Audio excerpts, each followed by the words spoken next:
ओम हर हर महादेव। इस बार महाशिवरात्रि फाल्गुन मास के कृष्ण पक्ष में त्रयोदशी के दिन है और हमेशा त्रयोदशी के दिन ही शिवरात्रि पड़ती है। हर महीने में दो शिवरात्रि आती है, एक आती है कृष्ण पक्ष, एक आती है शुक्ल। पहले जो आती है महाशिवरात्रि वो कृष्ण पक्ष का है और दूसरा शुक्ल पक्ष का। इसको वैसे बोला जाता है नॉर्मल भाषा में अंधेरा और उजाला।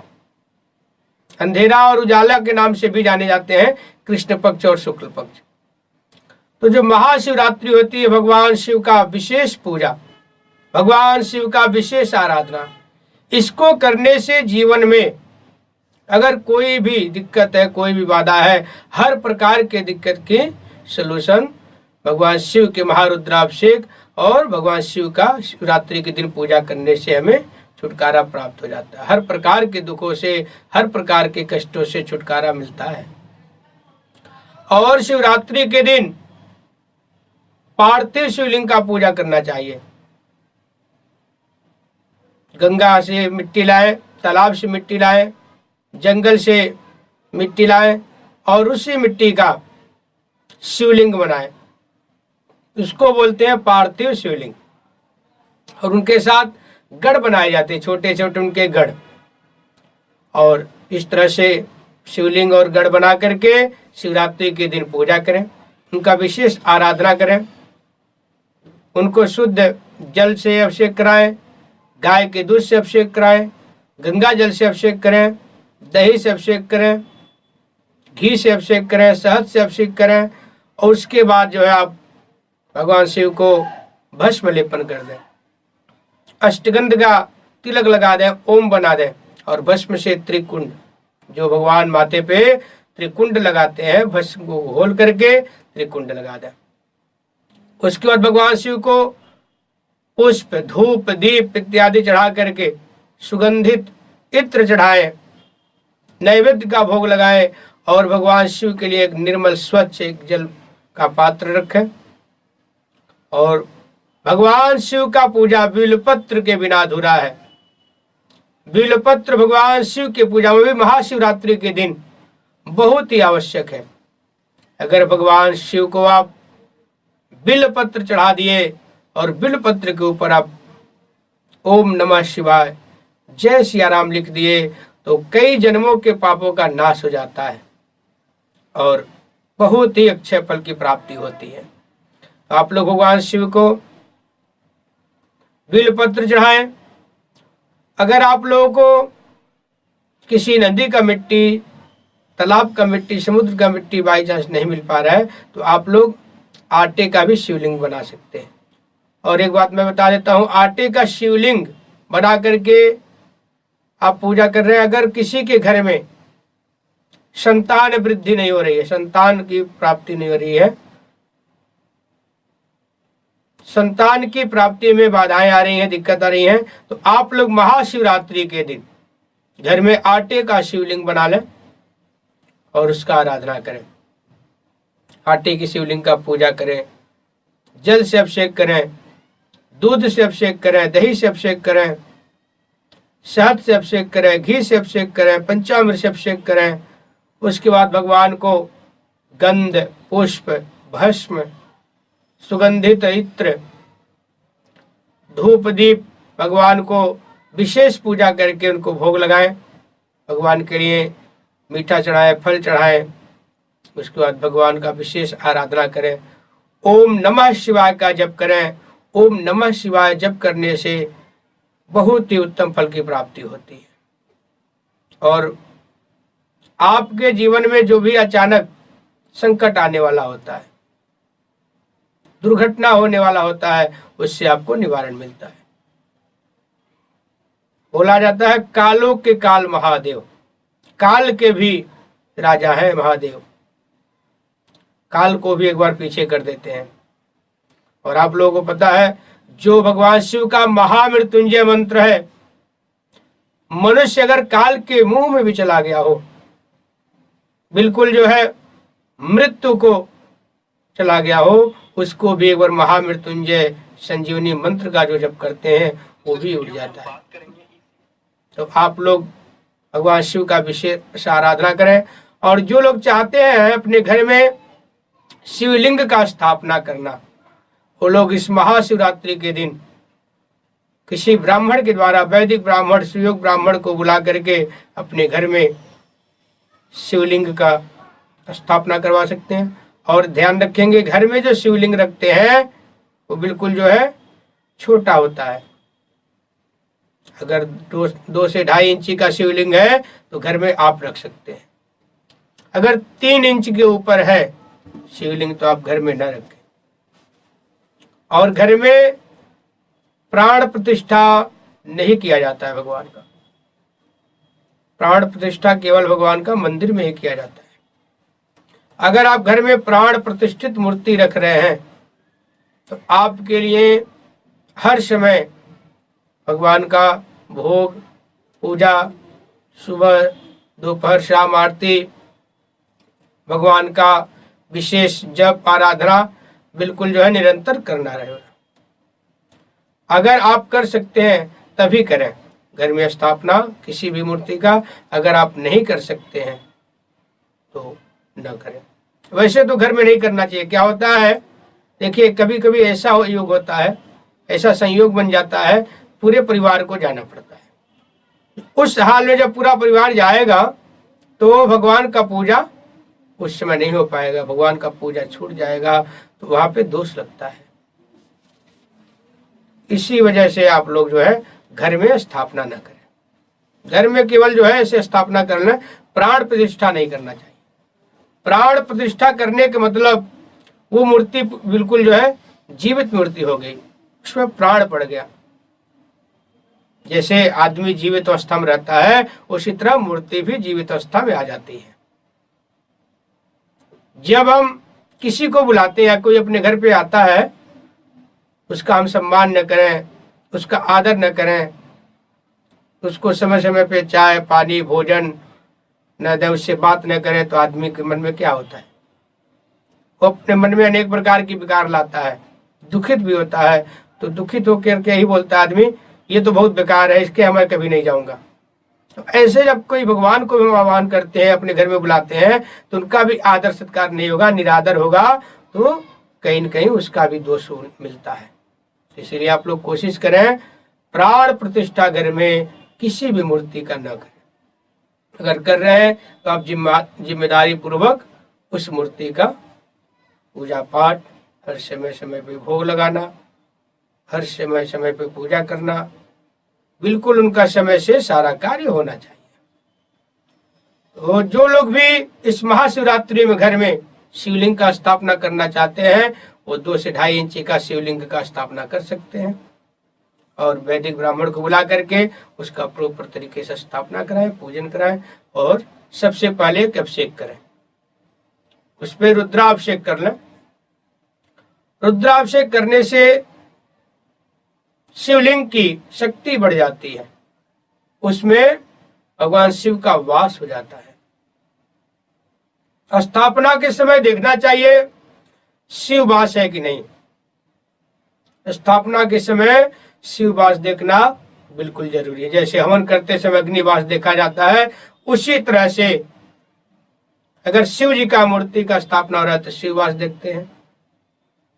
अगर और किसी भगवान का मूर्ति है तो उनका जो है पूरा देखना चाहिए, उनका वास है कि नहीं, वो धरती पे है कि नहीं, इस तरह से उनका देखना चाहिए।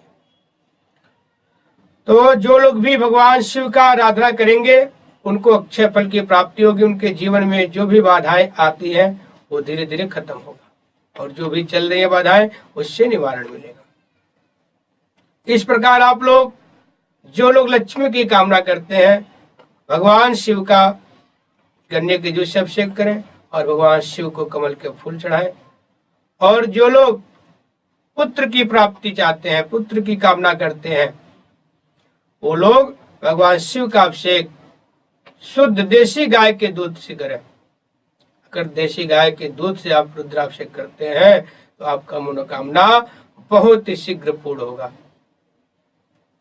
तो रुद्राभिषेक अगर आप करना चाहते हैं पुत्र प्राप्ति के लिए, तो आप लोग शुद्ध गाय के दूध का अभिषेक करें। और कमेंट में ओम नमः शिवाय, हर हर महादेव अवश्य लिखें। भगवान शिव जो है बहुत ही भोले हैं। भगवान शिव जो है बहुत दयालु, बहुत जल्दी दया कर देते हैं। अगर कोई उनका भक्त थोड़ी सी पूजा कर दिया तो भगवान शिव उसके ऊपर अपना पूरा कृपा बरसाने लगते हैं। बोला गया ना, भोले भंडारी, वो पूरे भंडार के मालिक हैं। भगवान शिव जो के हाथ में पूरा भंडार है। अगर आप सच्चे मन से निष्ठा से भगवान शिव का पूजा करेंगे तो हर एक वस्तु दुनिया की आपको प्राप्त हो सकता है। जो भी आपकी आवश्यकता है वो भगवान शिव अवश्य देंगे। भगवान कहते हैं तुम हमारे लिए 1 कदम चलो, मैं तुम्हारे लिए 10 कदम चलूंगा। लेकिन आपको सच्चे मन से उनके लिए, भगवान के लिए 1 पग आगे बढ़ना है। भगवान आपके लिए 10 पग आगे बढ़ेंगे। देखिए हम लोग भगवान को क्या दे सकते हैं, हमारे पास कुछ नहीं है, सब उन्हीं का दिया हुआ है।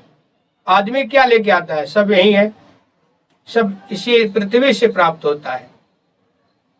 जैसे जैसे आप जो है कर्म करेंगे वैसे वैसे आपको हासिल होता रहेगा। जिस प्रकार से मेहनत करेंगे, कर्तव्य करेंगे, उसी हिसाब से आपको हर एक चीज की, हर एक वस्तु की प्राप्ति होती जाएगी। सबसे पहले तो मैं यही कहूंगा, आप लोग विश्वास के साथ और श्रद्धा भाव के साथ पूजा पाठ करें। पूजा पाठ जो है ये सच्ची निष्ठा और श्रद्धा रखना बहुत ही जरूरी है। जब तक आप पूर्ण रूप से श्रद्धा नहीं रखेंगे तब तक पूजा का फल आपको प्राप्त नहीं हो सकता। पहले आप विश्वास करेंगे, तो बिल्कुल सच्चे निष्ठा से आप जो है भगवान का ध्यान करेंगे। बस एक पल सच्चे निष्ठा से, सच्चे भाव से आप भगवान का ध्यान कर लिए, भगवान शिव का आराधना कर लिए, तो आपका जीवन सफल हो जाएगा। इतने दयालु भगवान शिव हैं, इतने भोले भगवान शिव हैं।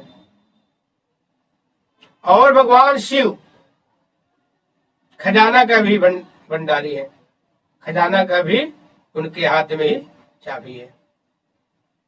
जो कुबेर देवता है वो धन के अधिपति देवता है, धन के मालिक है।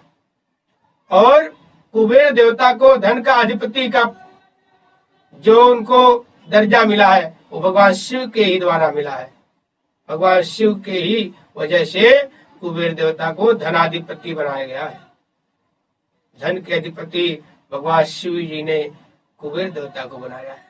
तो कुबेर भी भगवान शिव के सानिध्य में है।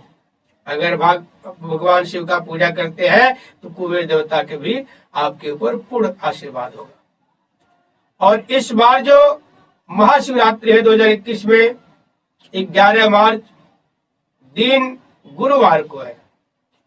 और महाशिवरात्रि में रात्रि का जो 4 अभिषेक होता है चारों पहर में, वो बहुत ही विशेष होता है और बहुत ही विशेष फल प्राप्त होता है उससे। भगवान शिव स्वयं उसमें आकर के जब रुद्राभिषेक होता है तो पूजा को ग्रहण करते हैं, अभिषेक को ग्रहण करते हैं।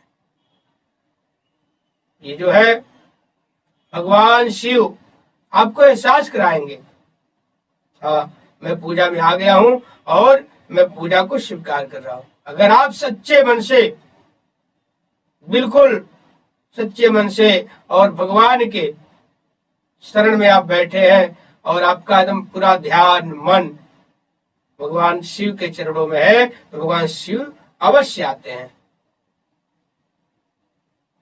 महाशिवरात्रि के दिन भगवान शिव अपना रुद्राभिषेक देखने और उस भक्त को हर प्रकार से सुखी संपन्न करने महाशिवरात्रि की रात्रि में जो लोग भी 4 पहर रात की रुद्राभिषेक करते हैं उनके लिए स्वयं वो बहुत विशेष फल प्राप्त करते हैं, बहुत विशेष चमत्कार दिखाते हैं उसके ऊपर। तो आप लोग भी इस तरह का कम से कम एक टाइम 4 जो होता है 4 पहर, 1 पहर का तो रुद्राभिषेक अवश्य करें। अगर 1 पहर का भी आप लोग रुद्राभिषेक कर लिए तो आपका जीवन बदल जाएगा। भगवान शिव इसको तुरंत स्वीकार करते हैं। महाशिवरात्रि के दिन जो रुद्राभिषेक होता है और तुरंत उसका फल भी प्राप्त होता है। और इसमें अगर हम लोग निशा काल में पूजा करें, निशा काल में रुद्राभिषेक करें तो उसका और विशेष महत्व होता है। कई हजार गुना ज्यादा फल आप सभी को प्राप्त होगा अगर निशा काल में भगवान शिव का रुद्राभिषेक करते हैं तो। निशा काल का इतना अधिक महत्व है, वो अपने आप में सिद्धि काल है। वो निशा काल बहुत ही सिद्धि काल है, लाभ काल है। वो निशा में माँ शक्ति जगत जननी स्वयं आती है निशा काल में और भगवान शिव को वो प्रसन्न करती हैं पूजा पाठ और अपने आराधना के द्वारा। देखिए हमारा भक्त आपका आराधना कर रहा है, आपका पूजा कर रहा है, आप इसका कल्याण करें। माँ जगत जननी आदि शक्ति स्वयं भगवान शिव से आराधना करती हैं, प्रार्थना करती है भक्त के लिए। निशा काल का इतना विशेष महत्व है। तो आप लोग अगर निशा काल में भगवान शिव का रुद्राभिषेक करेंगे, दूसरे पहर में, निशा काल जो आएगा दूसरे पहर में आएगा, तो आप लोग भगवान शिव का रुद्राभिषेक अवश्य करें। मैं आपको समय बता देता हूं।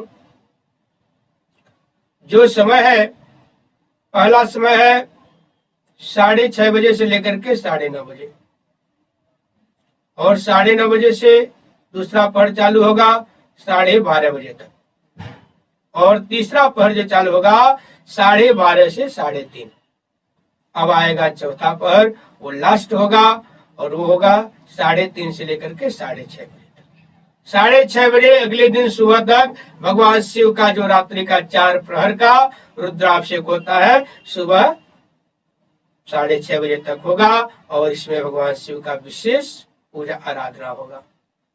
और जो लोग पार्थिव शिवलिंग पे रुद्राभिषेक कर रहे हैं वो लोग भगवान शिव का लास्ट में पूजा करके, उनका आराधना करके, विशेष आरती करके क्षमा प्रार्थना करें और अर्ध परिक्रमा करें। वैसे तो अर्ध परिक्रमा सभी अभिषेक में करना है, पहले पहर में भी, दूसरे पहर में भी, तीसरे पहर के रुद्राभिषेक में भी और चौथे पहर के रुद्राभिषेक में भी। भगवान का प्रार्थना उत्तर पूजन हर एक अभिषेक में होगा। केवल भगवान शिव ही एक ऐसे देवता है जिनका उत्तर पूजन होता है। पहले पूजन एक बाद में रुद्राभिषेक के बाद। उत्तर पूजन जो रुद्राभिषेक के बाद होता है उसको बोला जाता है। उसके बाद आप लोग चौथे प्रहर की जब पार्थिव शिवलिंग का पूजा पाठ कर लेते हैं, क्षमा प्रार्थना कर लेते हैं, भगवान को कुछ भोग लगा दें, उसके बाद भगवान शिव के चरणों में साक्षात दंडवत करें। बिल्कुल अपने पूरे शरीर को भगवान शिव के चरणों में अर्पण कर देना चाहिए। हे प्रभु, जैसा भी हूँ आपका हूँ, अपने शरण में मुझे लीजिए और अपना विशेष आशीर्वाद मुझे प्राप्त करें, मेरे ऊपर दैविक शक्ति प्रदान करे, जिससे कि मैं जीवन में सफल हूँ और हमारे जीवन में हर तरह से सुख सुविधा हमें संपन्न हो। इस तरह से भगवान से कामना करें और उस पार्थिव शिवलिंग का जो आप लोग मिट्टी से बनाए हैं उसको ले जाकर के किसी नदी में या गंगा में प्रवाहित कर दें। भगवान शिव का इस प्रकार अगर आप लोग पूजा करते हैं, भगवान शिव का रुद्राभिषेक करते हैं, तो आपको उत्तम फल की प्राप्ति होगी, कई हजार गुना ज्यादा फल की प्राप्ति होगी। और जो लोग व्रत रखेंगे वो लोग मीठे से व्रत रखेंगे। भगवान शिव के सोमवार के व्रत में और 16 सोमवार के व्रत में, महाशिवरात्रि के व्रत में मीठा से ही व्रत करना चाहिए। मीठा से ही व्रत करने का पूरा संपूर्ण फल प्राप्त होता है। अगर आप नमक खा लिए तो आपको पूर्ण फल नहीं प्राप्त होगा।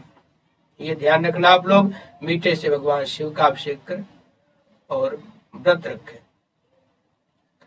और जो लोग विशेष भगवान से कामना करना चाहते हैं वो लोग आग का फूल, धतूरा का फूल, हरा भांग, भगवान शिव के लिए धतूरा का फल, बेल फल, बेर का फल, आम, बिल्वपत्र, ये सब पूरा सामग्री एकत्रित करके फूल इत्यादि, धूप, दीप सारा एकत्रित करके मंदिर में जाएं और भगवान शिव का पूजा करें, भगवान शिव को मनाएं, उनके जीवन में बहुत जल्दी भाग्योदय होगा।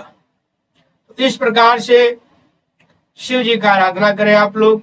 और जो लोग भी इस वीडियो को देख रहे हैं, अगर आप लोग कुछ जानकारी लेना चाहते हैं, कुछ पूछना चाहते हैं अपने जीवन के बारे में, अपने कारोबार के बारे में, अपने नौकरी के बारे में, गृह क्लेश के बारे में, तो आप लोग कमेंट के माध्यम से पूछ सकते हैं। अगर आपको फोन करके पूछना हो तो नीचे लिखे गए नंबर पर बात कर सकते हैं, जानकारी ले सकते हैं और जो भी पूछना है आप पूछ सकते हैं। और कमेंट में ओम नमः शिवाय, हर हर महादेव अवश्य लिखें। भगवान शिव का अगर आप लोग उस दिन विशेष पूजा करते हैं तो एक उपाय और मैं बता देता हूं। भगवान शिव का बहुत सरल तरीके से आप लोग पूजा करेंगे। मात्र जो है दूध लेके आना है और दूध में थोड़ा गंगा जल मिला लें, जल मिला लें, थोड़ी सी शक्कर मिला करके ओम रुद्राय नमः, ओम रुद्राय नमः बोल के चढ़ा देंगे तो भगवान शिव का बहुत जल्दी विशेष आशीर्वाद आपके ऊपर प्राप्त होगा और संतान की प्राप्ति होगी और आपके कारोबार की जो भी दिक्कतें चल रही है बहुत जल्दी आपको उससे निदान मिल जाएगा और भगवान शिव का विशेष शक्ति आपके ऊपर प्रदान होगा। तो जो लोग भी इस वीडियो को अंत तक देखे हैं उन सभी का बहुत बहुत धन्यवाद। आइए इस वीडियो से विदा लेते हैं। इस तरह का अगला वीडियो हम लोग बहुत जल्दी लेकर के आपके सामने आएंगे। आप सभी का बहुत बहुत धन्यवाद।